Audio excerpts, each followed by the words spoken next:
Have you been hearing about ChatGPT, but you have no idea how to use it? Or maybe you've tried and it spits out the most generic, keyword filled responses that are totally unusable.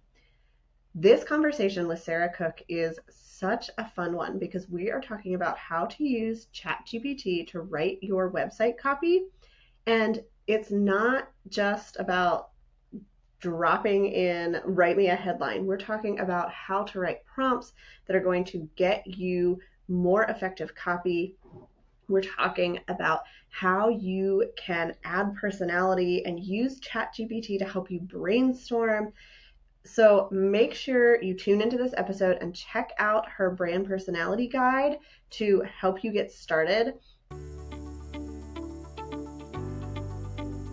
Welcome to Process to Profitability, hosted by me, Samantha Main. Process to Profitability centers on strategic processes that reduce costs while increasing conversions, productivity, and efficiency for creative CEO women who are growing sustainable, successful service-based businesses. We'll discuss strategies that produce sustainable profits and how to apply these processes to your small business through solo episodes and some amazing guests this season.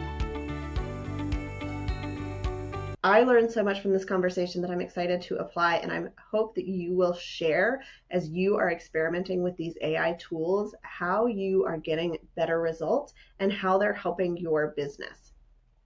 Sarah Cook is a copywriter and StoryBrand certified guide on a mission to simplify copy and content for health practitioners. She is the creator of the Wellness Copy Shop and founder of wellnesswriter.com. Tapping into her experience as a former naturopathic doctor, Sarah uniquely combines her passion for natural medicine with her skills as a copywriter to elevate the voices and messages of wellness entrepreneurs. Check her out on Instagram, download those freebies, and make sure you listen to this conversation because it is super timely and is really a way that we can innovate in our businesses to get a better result with less stress and save ourselves some time. Hi, Sarah. Thanks for joining me. Hi, Samantha. I'm so happy to be here. Awesome. Can you tell us a little bit more about your business journey and especially how you started working with AI for copywriting, which is what we're going to be talking about today? Yeah, of course. So I am a copywriter for the health and wellness community, and I was also formerly a naturopathic doctor myself. And so I'm going to date myself here, but I graduated from naturopathic medical school in 2004. And incidentally, that's also the year that Facebook was launched. And so, if that tells you anything, around that time, as clinicians and practitioners, we were not doing a lot of content creation or online marketing like is going on now. We were more hang your shingle, do local networking, if anything, a very basic website. And that was kind of it. I really made the dive, like complete transition to writing only, not being a clinician anymore at all in 2013.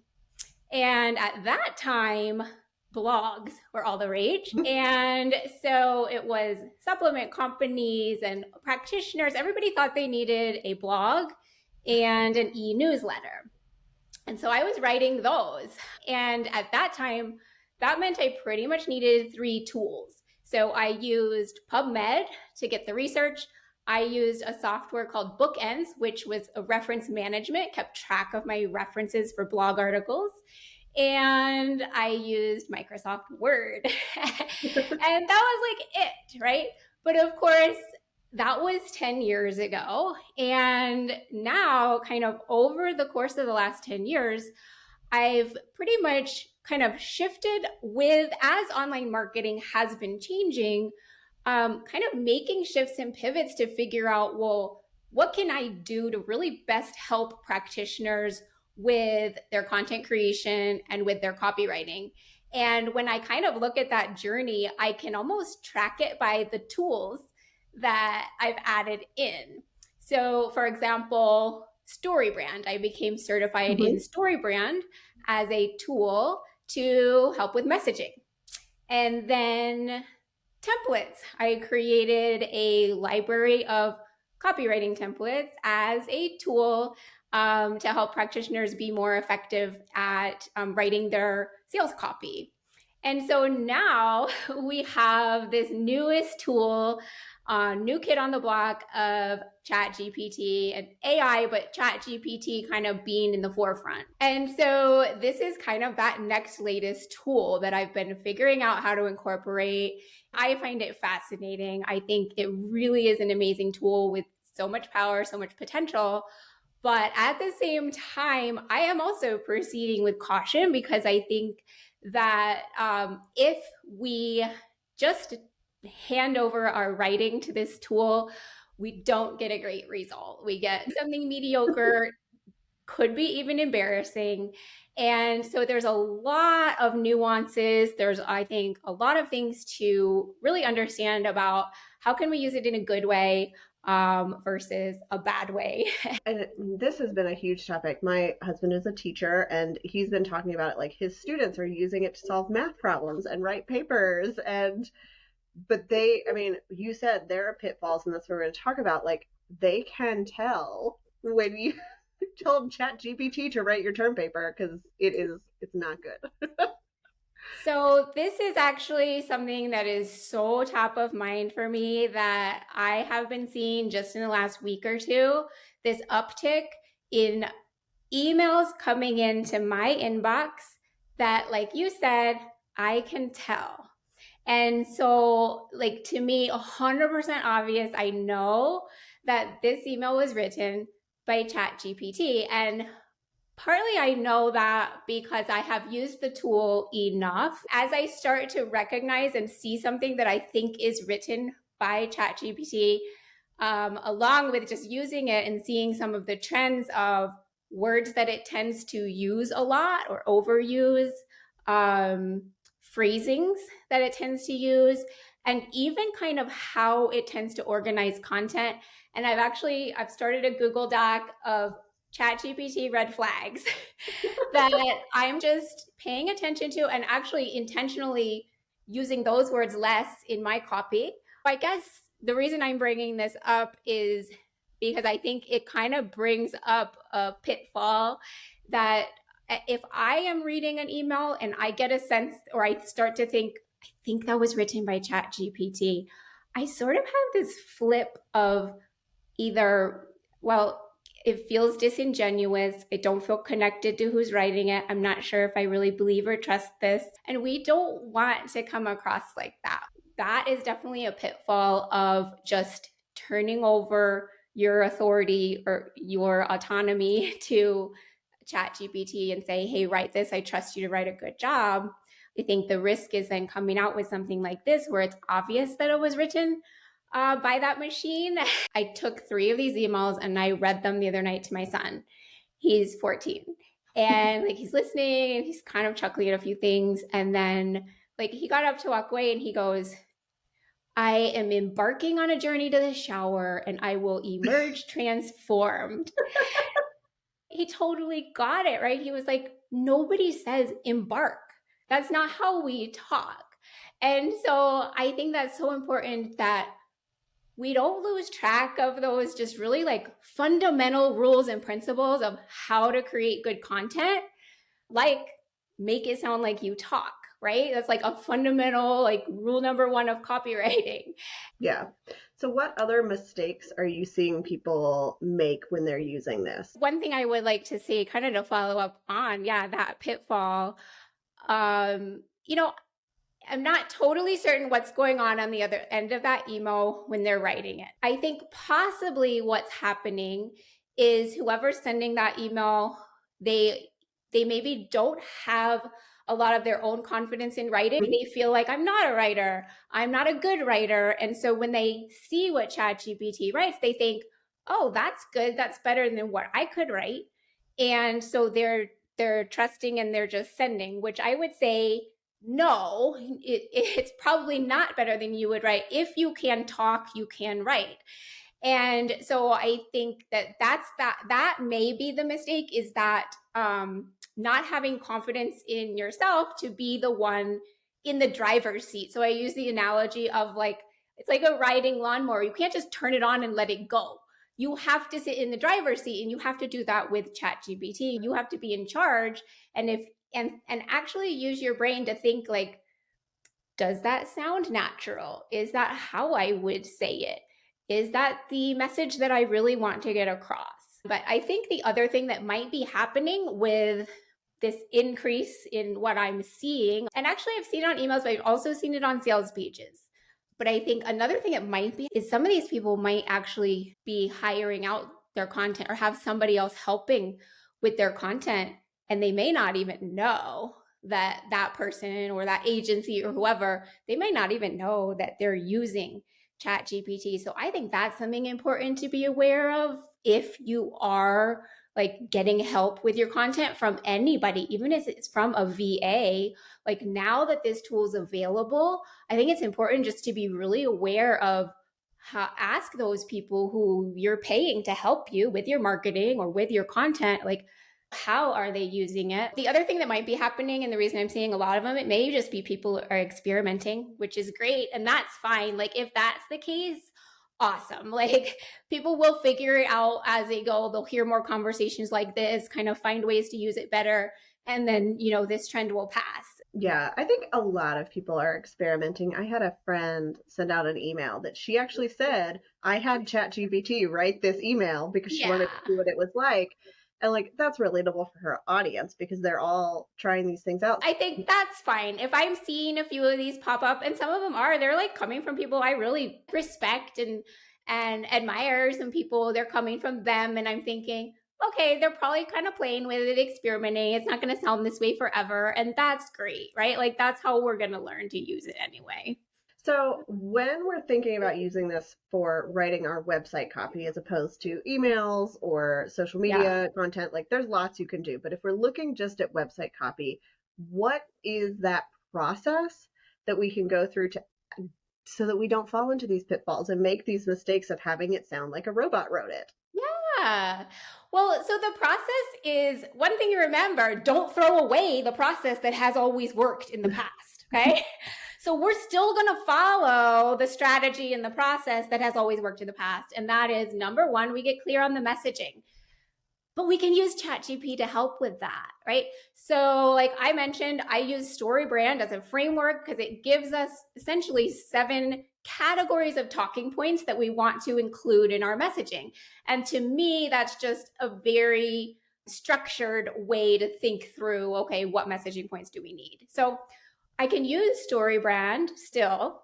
And what I'll do, I'll come up with those kind of 7 categories of talking points. But instead of what used to be in the past, like 100% just coming up with it with my brain, I can actually use ChatGPT as if it's kind of this like brainstorming buddy working with me, which is amazing. And so I will still use the StoryBrand framework, but I'll go section by section and kind of brainstorm it out. So, for example, so like we start with the character, that's who our offer, our services is for, who our ideal clients are, what do they want, and then you get into like their pain points and what problems are they struggling with. So let's say, for example, we're on that section of, okay, I'm going to figure out how do I want to touch on the pain points and the problems that I help to solve. I can go there, I go to ChatGPT and I give it some context and say, hey, I work with perimenopausal women and I help them with natural medicine support. Give me some ideas of pain points, give me some ideas of problems they might be struggling with that could be helped by natural medicine. And then it's going to just like brainstorm out all these ideas. And I love that because oftentimes what I find is like it will come up with ideas that I wouldn't necessarily think of. And so in this way, I'm not using it to write that specific copy necessarily. I'm using it to get those ideas and those messaging points, but it's definitely a shortcut.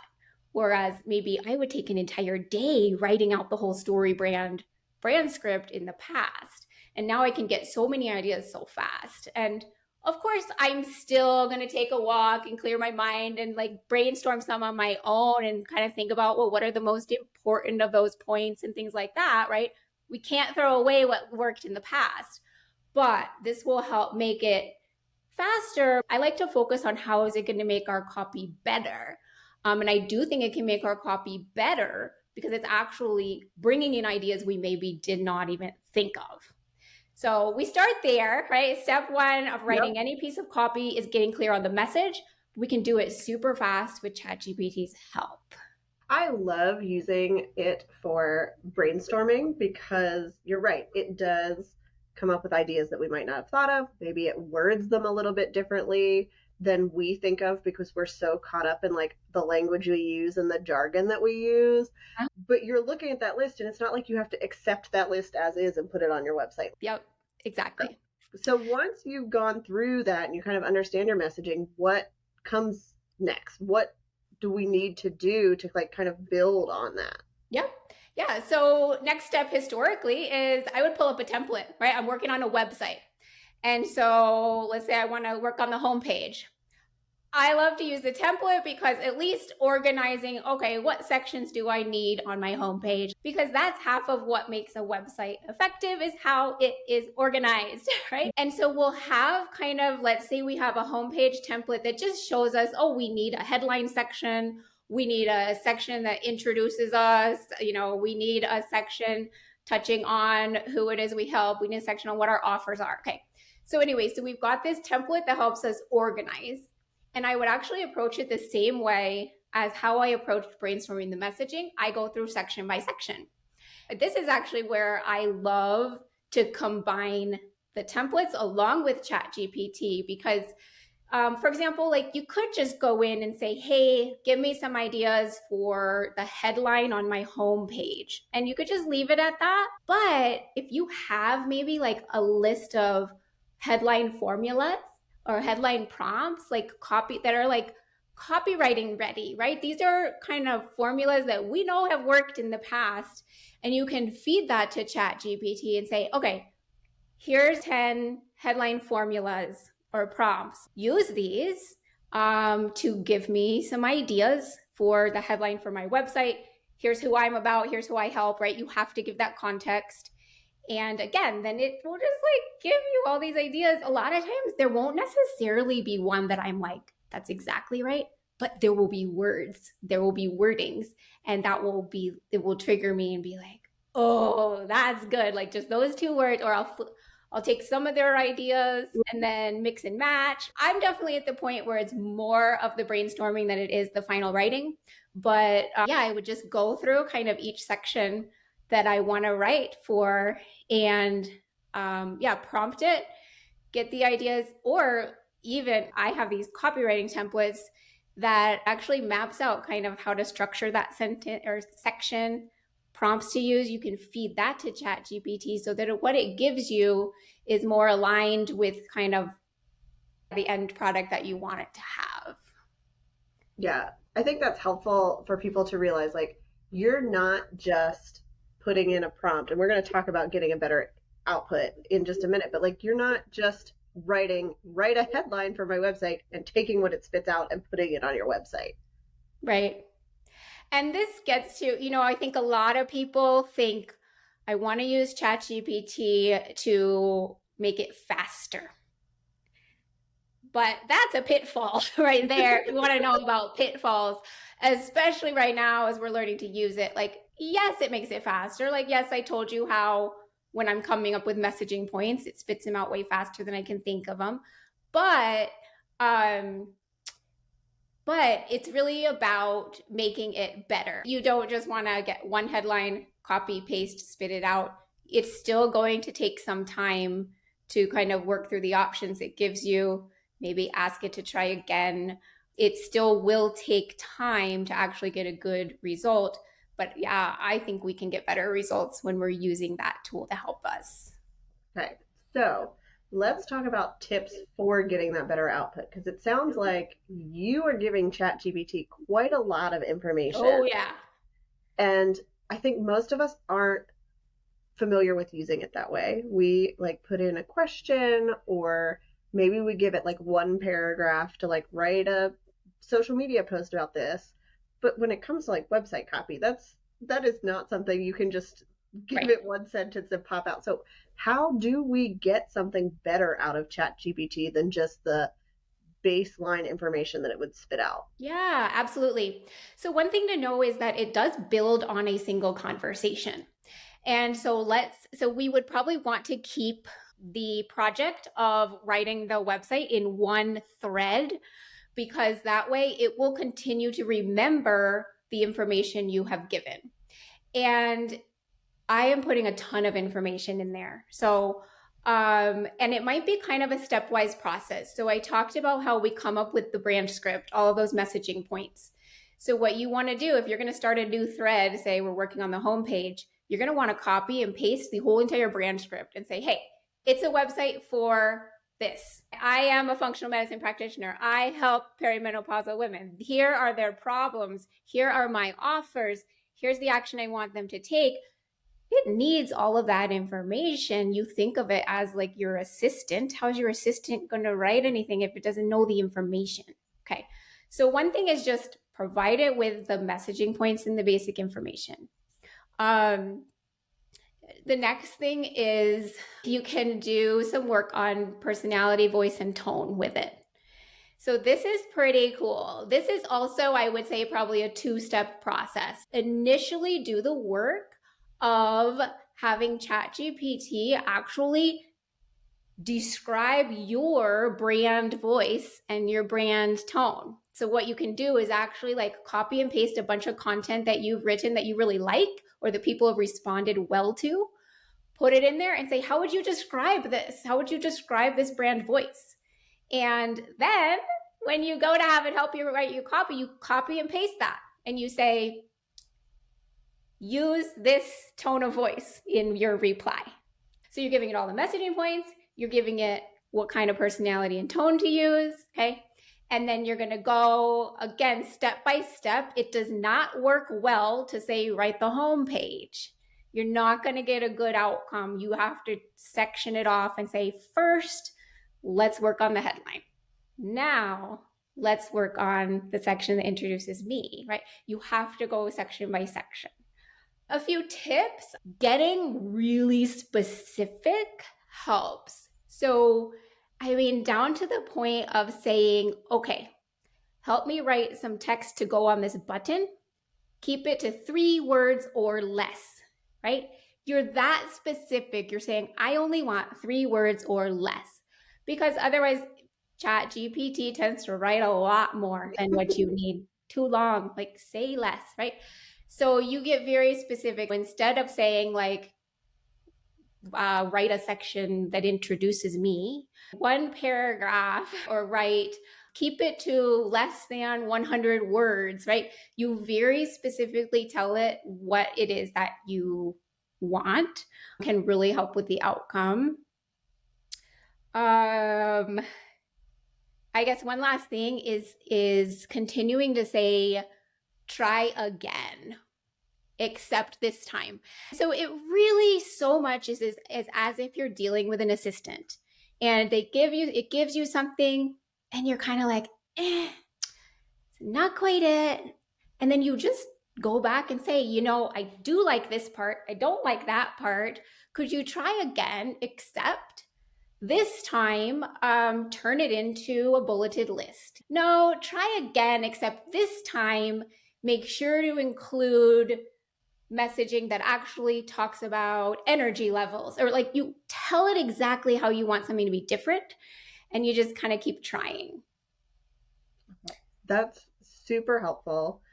And I love the tip that it builds on itself. You can input, here's all the brand information. Now let's go through this. And it's going to keep referring back. I think that's helpful. I have tried in the past, like, okay, I want you to do this now. And I haven't started a new conversation and we're moving on to something else. And I'm like, but why are you going back to that? And it's because it's using everything in that conversation to Yes. build something. Right. And if you're going to change subjects, make sure you open a new chat, or that's going to get real confusing.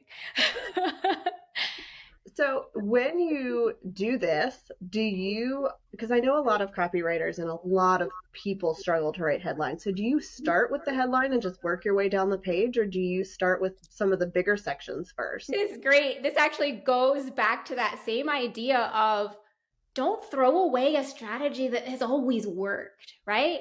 And so a strategy that has always worked for me is to start in the middle of the page, start in the logistical, like, if here's what the offer is, here's what's included. The very just like informational part is usually where I start. I actually think that also helps ChatGPT because of the whole idea of building on the conversation. If it knows what's included and it's already worked through that with you, then you go back to the headline afterwards. It's probably going to create a better, some better results because it's already learned what is your offer about. And that's helpful as well to know, like, we're not necessarily working through a template start to finish. We're going in and we're saying, okay, this is where it makes the most sense to start. If I was doing this by myself, we're Yes. just going to have ChatGPT do it like it was an assistant. Yep. Totally. So when you kind of get that end result and you feel like, okay, it's good, do you keep doing it until you think it's perfect, or do you take it out and then like make your final edits yourself and make sure that everything's accurate, make sure the personality's in there? Yeah, I mean, to me, I am a writer and Yeah. I am not I don't think I have ever felt comfortable copying and pasting from ChatGPT. I'm not going to just like keep trying and trying and trying like no, redo this, redo that. I am going to get some those are some great ideas. I'm going to take it and then I'm going to finesse and rework and change some things. For me, I'm very much at the point of like, it works really well for me to brainstorm and get the ideas, but I just can't hand over the final copy to that machine. I just can't do it.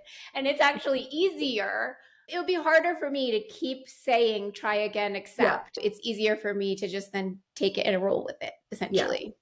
Well, and you said like when you read these emails, you're seeing the same phrasing and the same words. And so I think at some point you can only tell it to do something differently so many Uh-huh. times. So if you Yep. want to really get outside of that, you've got to take it out and you've got to like, okay, how would I actually say this? What are the words I would use?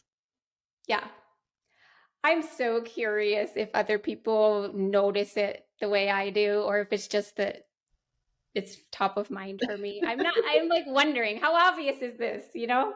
So I tried having it write like a blog post for me for website design. I just had it spit out the first thing that came up, gave it a little bit of information, and like it's so basic level. And like, yes, I want keywords in there, but I don't need it to say website design at the start of every sentence. So we have to really look at, it's going to do the job we tell it to do, but it is not human. And so it's not going to relate to the people coming to our website the way that a human writing something would.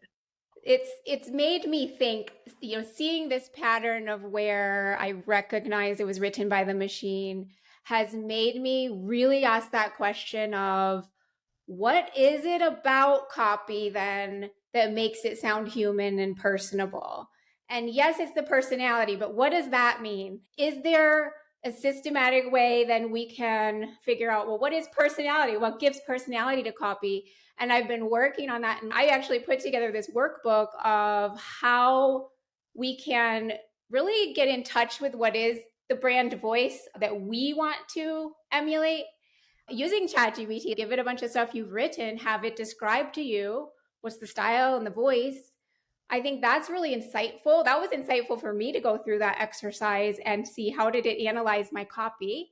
For one, that's like insightful for us, but also then what's fun about it is we can actually turn that around and feed it back to ChatGPT as we're working on something and maybe repurposing something, saying, let's kind of rewrite this, but with more of the voice like and how it's described your voice. But there's really fun ways actually that I am finding ChatGPT can also help us put like little blips of personality into the copy. Sometimes it can really change how like a whole entire paragraph or something feels just by switching one word out. So I've been playing with that. I'll say, okay, this is sounding boring. let me see if I can just switch out one word that sounds a little bit more punchy, a little bit more fun. And so I will just go brainstorm. Like it used to be, I would just go to a thesaurus. But sometimes that doesn't work. Sometimes you don't have one word you can put into thesaurus. Sometimes you have an idea that you want to think of words about. I recently just had this email I was writing all about dental health, and I had said toothbrush 9 times in this little 200-word email. And I was like, this is so boring. Like if I probably just switch out one of those toothbrush words somewhere, it'll be like something memorable.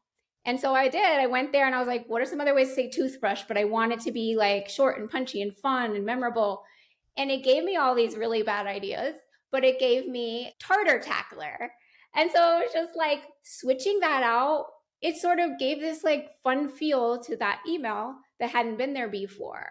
And it gave it a little more personality. And that was just like, one very simple thing that I've been playing with that I think works. You're not turning over your autonomy to have it write everything for you, but you're getting these like really cool tidbits from it. Yeah.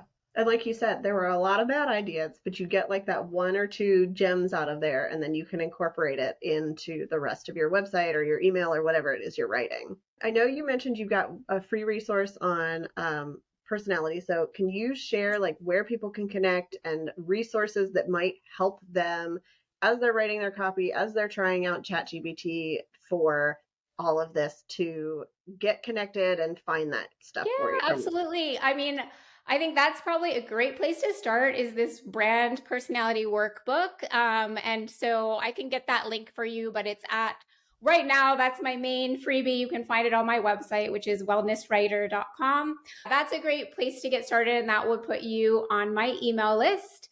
I also tend to be pretty active over on Instagram, so you can find me there, which is sarahcook.wellnesswriter. Thank you so much for coming on the show. I'm excited for people to try this out and definitely share with us on Instagram like what their results are and so we can see how people are using ChatGPT for their websites. Thank you so much for tuning in to this episode of Process to Profitability. I'd love it if you would leave a rating and review on Apple Podcasts to help others find the show, and send me a message to let me know what is your process to profitability. You can connect with me on my website at lemonandthesea.com or on Instagram and TikTok at lemonandthesea.